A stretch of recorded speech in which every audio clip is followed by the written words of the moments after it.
조현병 당사자들은 어떤 환청을 듣고 어떤 어려움을 겪고 있을지 그들의 모임을 찾아가 봤습니다. 정신질환을 가진 이들이 자립하고 사회적 배제와 차별로부터 자유로워질 수 있도록 설립된 인권단체 파도선. 이곳에서 그들은 어떤 도움을 받고 있을까? 저희 파도선에서 매주 금요일마다 정기적으로 하고 있는 당사자 자조 모임이거든요. 이런 모임을 통해서 이렇게 서로서로 여기서 친구도 생기고 작업도 하고 여러 가지 프로그램들도 하고 하는 그런 시간이거든요. 회복하는데 굉장히 도움이 돼요. 캐릭터 닮았어.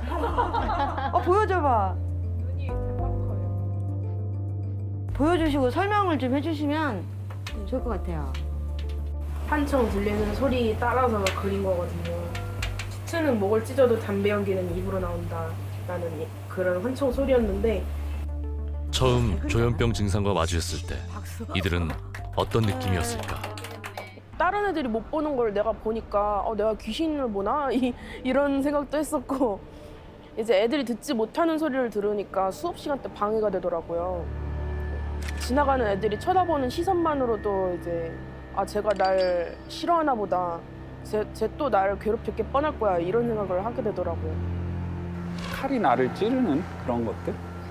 근데 환통도 같이 오죠. 그때는 칼이 찌를 때 막 여기 배가 아프다거나 막 그런 거.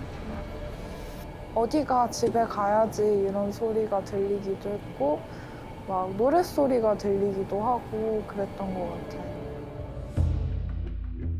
고등학생 때 처음 발병한 이후 매일 같은 환청에 시달렸다는 최우리 씨.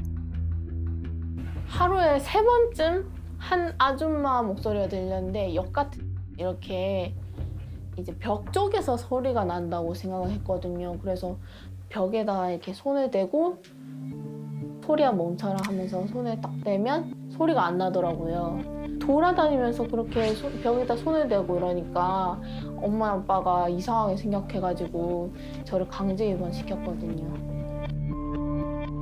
엄마한테도 얘기를 해보고 그리고 그 친구들한테도 얘기를 해봤어요. 그 뒤로 이제 친구들이 저를 싫어하더라고요. 그냥 말 그대로 힘이 들었어요. 그냥 아무 이유 없이 그냥 죽고 싶다는 생각도 들었고 밑도 끝도 없이 바닥으로 떨어지더라고요. 조현병 환자들이 겪고 있는 환청을 일반인이 듣는다면 어떤 일이 벌어질까? 환청 실험을 위해 모인 8명의 평범한 사람들. 이들은 조현병에 대해 얼마나 알고 있을지 물어보았습니다. 뉴스 때문에 처음으로 들어봤었습니다. 갑자기 소리를 지른다거나 상대방은 되게 당황스러운. 가끔씩 이제 궁금할 때가 많죠. 어떻게 보면 장애가 있는 건데 장애 있으신 분들이 어떨지를 모르니까.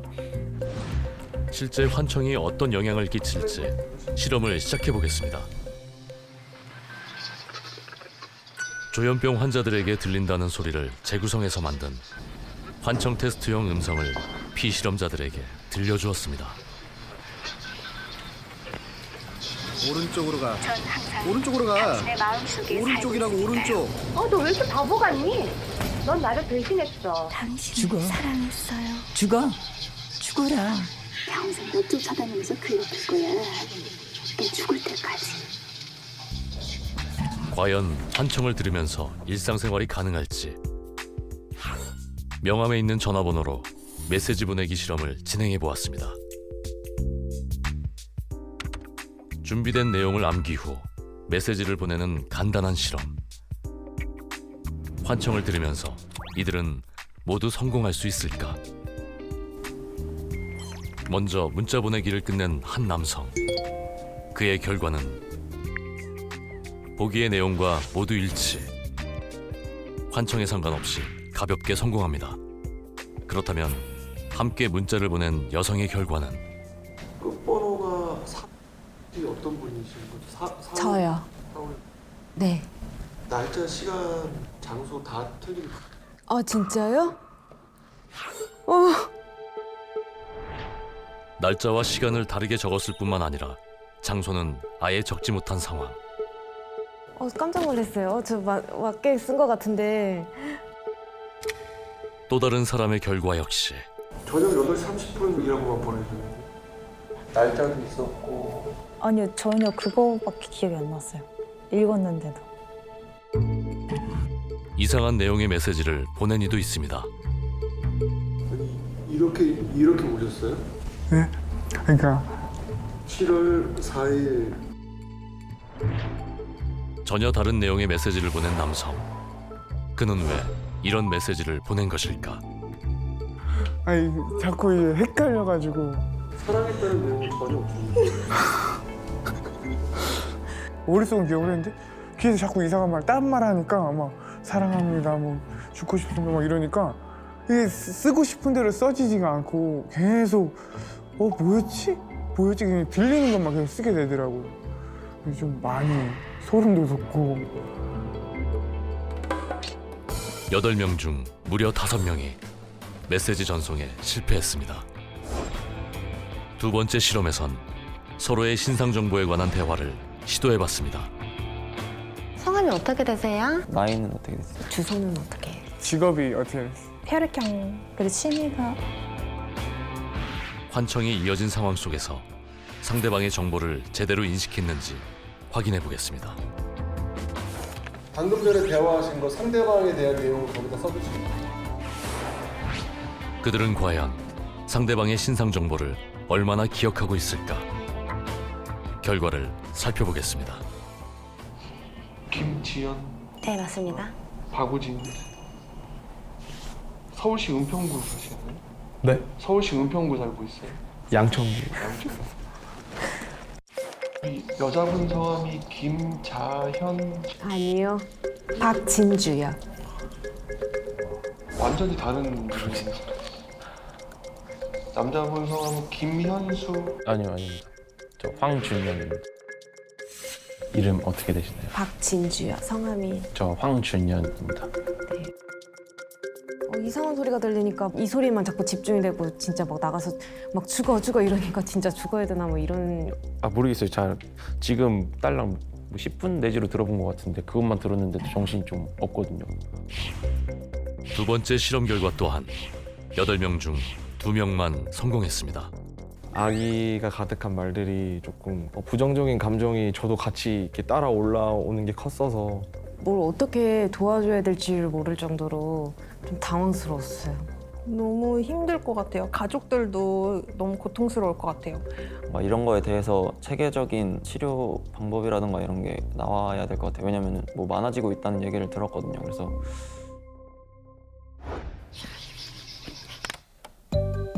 실험에서 보셨듯 지속적인 환청에 노출되면 사람의 사고 능력에 나쁜 영향을 미칩니다. 그런데 여기에 실제 현실과 구분되지 않는 망상과 환각까지 동시에 겪게 된다면 그 사람의 일상생활은 어떻게 될까요? 20여 년을 남들과 똑같이 평범하게 보낸 가족이 있습니다.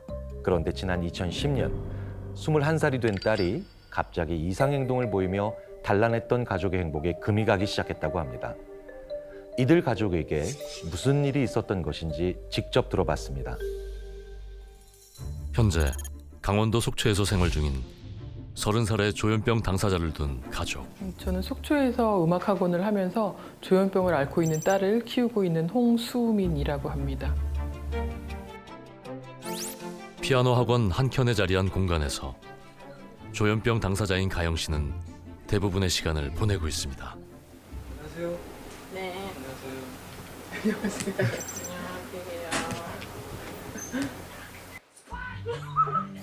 조현병이 발병한 지 어느덧 10년. 가영 씨에게도 그녀에게만 들리는 환청이 있다고 합니다. 뭐라고 들려요? 그냥 한 대화에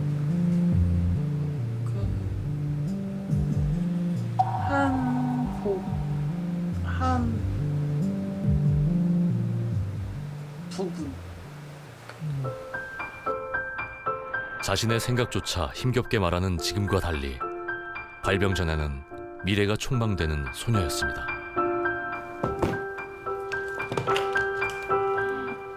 그냥 평범했어요. 평범하고 친구들이 좀 많고 생일 파티 때 이렇게만 만들고 오고 이렇게 할 정도로구나. IQ 검사했을 때 IQ가 거의 140 가까이 나왔었어요. 이렇게 글씨도 4살 때 떼고 머리는 나쁘지는 않았는데 얘는 좀 활달하고 그랬었어요. 사춘기 역시 또래와 비슷했던 가영 씨. 그런데 이제 고등학교 2학년 때쯤에 다른 친구들이랑 이렇게 섞이고 반이 나뉘고 막 이러면서 그때 한동안 좀 학교 안 가고 싶다고 친구들이 그러니까 다른 애들이 자기 욕을 좀 하는 걸 들었다고 그래서 가기 싫다고 이러면서 한동안 저랑 좀 이렇게 되게 힘들게 한 적이 있었거든요. 근데 얘가 그때도 혹시 그런 게 전조 증상처럼 그랬던 게 아닌가 막 그런 생각도 들고. 사춘기의 한때라 생각하고 잊고 지내던 어느 날 가영 씨에게 이상 행동이 나타납니다. 얘가 하루는 밥을 먹는데 막 그렇게 혼잣말을 하는 게 아니라 누구랑 대화를 옆에 누가 사람 있는 것처럼 막 얘기를 하는 거예요. 그래서 너 지금 무슨 얘기하는 거냐고 누구랑 얘기를 하냐니까 엄마 이 목소리 안 들려? 막 이러는 거예요. 그래서 누구냐 그러니까 뭐 예수님이라고도 그랬다가 뭐 누구라고도 그랬다가 뭐 막 그래요. 그러면서 저 앞에 냉장고 있잖아요. 그걸 막 가리키면서 엄마 쟤네들 누구야? 막 이러는 거예요. 그래서 누구 그랬더니 쟤네 여자애들 둘이 뭐 단발이고 뭐 막 이렇게 얘기하는 거예요. 그래서 주변에서 어떻게 무당을 소개를 받아가지고 퇴마구 수술을 하게 된 거예요. 딸의 상태가 날이 갈수록 심해지자 답답한 마음에 퇴마구까지 했지만 퇴마구술을 하고 그 이제 무당이 이제 자기가 할 거는 다 했으니까 현대의학에서 해야 될 게 있을지 모르니까 정신병원을 가봐라 이렇게 얘기를 해서 되게 당황했죠. 저는 퇴마하면 끝날 줄 알았는데 거길 가야 된다고 하니까 특히 정신병원에 대한 어떤 그런 선입견 때문에 간다는 건 생각도 못 하겠더라고요. 그래가지고 다시 돌아올 거라 믿었던 시간들. 하지만 딸의 상태는 점점 더 나빠졌습니다. 선거가 있던 날이었어요. 그래서 이제 선거하고 이제 작은 애랑 자고 있는데 큰 애가 이제 컵에다 물을 떠갖고 와서 막 뿌리면서 일어나라고 막 깨우면서 이제 투표했냐고 투표는 꼭 해야 되는 거라 그러면서 막 그러는데 이건 그냥 두면 안 될 것 같고 너무 무서운 거예요. 막 아이도 막 되게 이렇게 눈도 그렇고 막 도저히 정상이 아니라는 느낌이 확 오는 거예요. 그래서 다음 날 이제 애를 설득을 해서 가서 진찰만 받고 오자. 그리고 저는 데리고 갔는데 의사 선생님이 이제 뭐 이렇게 체크하고 뭐 이런 거 하더니 당장 입원을 해야 된다는 거예요. 그래서 이 상태로 두면 뭐 뛰어내려라, 뭐 자살해라, 뭐 이런 환청이 들리면서 그대로 해서 애들이 사고가 난다. 그 길로 그냥 걔는 입원을 하고 저는 그냥 온 거예요. 그래서 그날 차에서 엄청나게 울었죠. 막. 딸을 홀로 병원에 두고 나오며 모든 게 자신의 잘못인 것만 같았다는 엄마 홍수민 씨. 당시 그녀가 할 수 있었던 것은 딸의 상태가 좋아지기만을 간절히 기도하는 것뿐이었습니다. 계속 외래 다니면서 약만 계속 받아서 먹고 있어요. 제가 여기저기 다녀보고 막 하는데 결국은 약만 먹으면 된다였거든요. 산책도 나가고요. 빨래 청소기 돌리기. 꾸준한 치료 덕분에 이제 일상생활은 물론 집안일도 도울 수 있게 된 가영 씨. 이번 주말엔 피아노도 같이 닦자. 저번에 너가 카페트 돌려줘가지고 완전 좋았는데. 언니 싫어하는 오랜 시간이 지나 이제는 평화로운 일상을 보내는 엄마와 딸. 그러니까 항상 이상하고 그런 거 아니에요. 일상적으로 그냥 그런 건 다 잘 지내요. 근데 이제 만약에 직장에 가서 뭔가 기능적인 걸 뭔가 할 때는 조금 뭐 학습이나 이런 게 조금 느릴 수 있을 것 같다는. 딸의 모습을 보고 있을 때마다 후회되는 일이 먼저 떠오른다고 합니다. 그것은 바로 이게 조기에 치유가 되면 완치율이나 이런 게 훨씬 높대요. 근데 저희 아이만 해도 그 시기를 놓쳤기 때문에 지금 굉장히 힘이 들고 있거든요. 그래서 저는 인식을 바꿔야 된다는 생각? 모든 조현병 환자들이 그렇다고는 저는 생각 안 해요. 저희 아이만 해도 제가 뭐 같이 있으면서 오히려 제가 화나면 제가 아이 등짝을 때리고 뭐 이랬지 제가 맞은 적은 한 번도 없거든요. 최근 극소수 조현병 환자들이 저지른 범죄로 인해 다수의 조현병 환자까지 폭력적이란 인식이 생겨난 상황. 조현병과 폭력성은 진짜 밀접한 연관이 있는 것일까? 조현병에 대한 오해를 풀기 위해 특별한 자리를 마련했습니다. 조현병 환자들을 21년간 치료해온 전문의와 조현병과 폭력성이 실제로 연관이 있는지 이야기를 나눠보았습니다. 이 교수님, 그 발생 확률은 높지 않지만 어쨌든 조현병을 앓고 계신 분들이 이제 폭력적인 그런 결과를 만들어낼 때 이런 의학적인 그런 발현 과정의 얘기를 해주신다면 어떻게 말씀을 해주실 수 있을까요?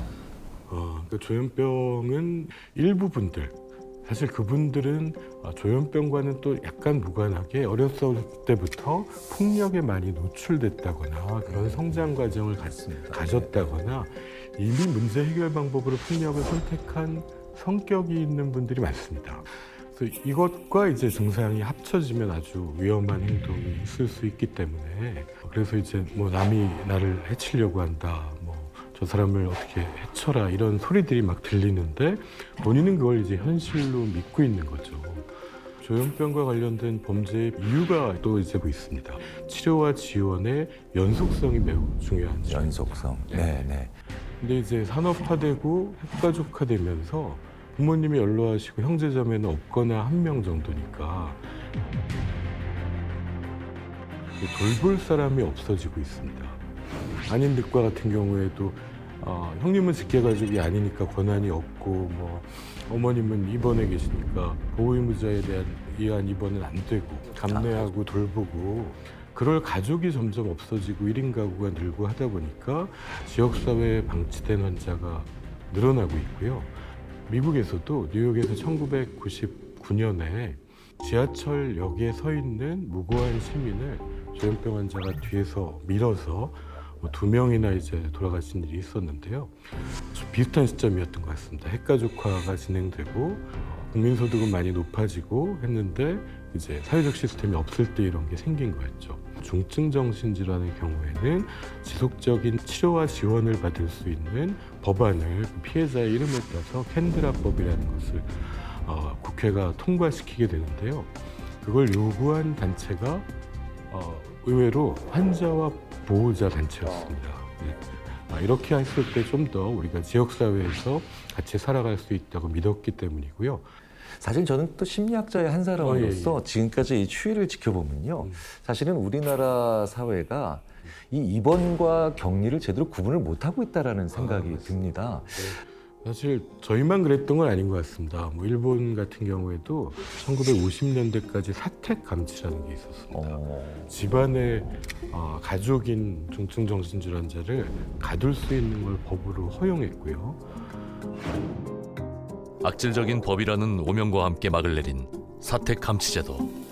그걸 이제 문제라고 인식했을 때 이분들을 방 안에 두지 않고 좀 더 만나고 접촉할 수 있는 기회를 늘릴 수 있으면 좋겠습니다.